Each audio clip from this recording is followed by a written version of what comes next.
สั่นสะท้อนคิดถึงน้องแม่งามงอ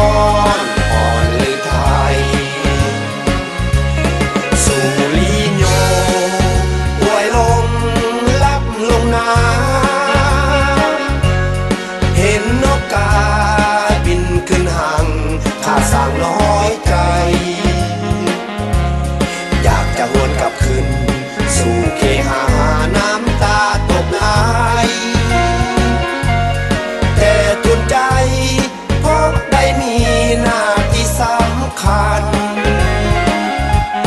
ข้าเลยบุกศัตรูอย่างมีไสด้วยหัวใจ